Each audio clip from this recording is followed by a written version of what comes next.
Vamos falar hoje sobre previdência. Aliás, posso falar aqui uma semana, um mês, um ano sobre previdência de tanto assunto que esse tema evoca.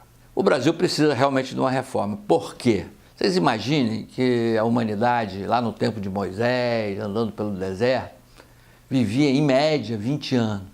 20 anos. Mesmo na Idade Média, né? Demorou muito tempo para essa expectativa de média de vida aumentar.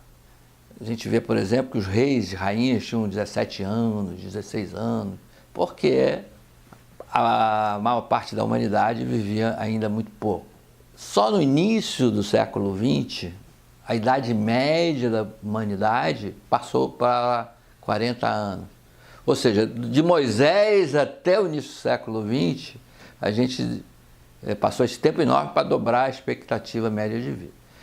Bom, no meados do século XX, a idade média da humanidade estava em 50 anos. Ou seja, já avançou mais rápido, mas ainda num ritmo lento. Na segunda metade do século XX, houve uma transformação descomunal.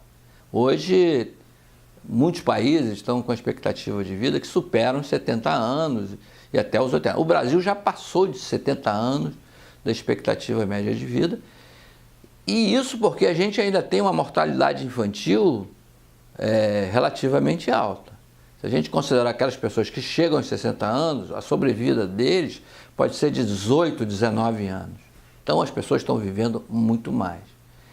E as nossas regras para a Previdência foram baseadas ali na época que a gente vivia 50 anos em média.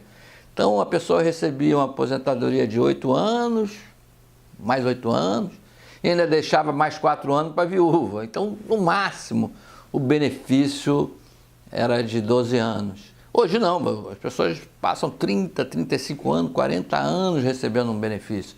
Ou seja, recebem às vezes por mais tempo do que pelo tempo que contribuíram. Então, quando a gente pega esse dado, imagina que você aplicou numa caderneta de poupança durante 35 anos. Quanto é que vai sobrar para você e você gastar? Se gastar o mesmo valor que você aplicou, em tese tem que ser o mesmo, tem que dar de 0 a 0. E hoje tem um desbalanço entre isso, entre o tempo que você contribui e o tempo que você recebe. E o pior é que nós temos um regime de previdência que se baseia na repartição dos recursos. Quem está trabalhando contribui para quem está aposentado. Quando você se aposenta, alguém tem que contribuir para você. Ninguém contribui para si mesmo. Essa é a filosofia do modelo de repartição, que vem lá do Bismarck no século XIX, baseado na ideia de solidariedade. Você contribui para aqueles que perderam a capacidade de trabalhar, seja por idade ou por motivo de saúde. Então esse é um sistema de solidariedade. Então ele tem que ser equilibrado. Como é que você equilibra isso no atual sistema? É você aumentando o prazo de contribuição, você estendendo a idade para a pessoa se aposentar. Como ele vai ter uma expectativa de vida bem maior, é justo que ele contribua por mais tempo. Agora, gente, é difícil convencer a população de que essa reforma é necessária. Primeiro, porque todo mundo diz, puxa, eu contribuí por 30 anos, 35, chegou a minha vez, vocês vão mudar as regras? Não, para essas pessoas você não pode mudar as regras. É injusto, porque quando ela entrou no sistema, era essa a regra do jogo. Então é natural que a sociedade pague essa diferença para esse contribuinte. Mas você pode mudar a regra daqui para frente. As pessoas que vão entrar no sistema vão saber que a regra é diferente, até porque eles vão viver mais mesmo.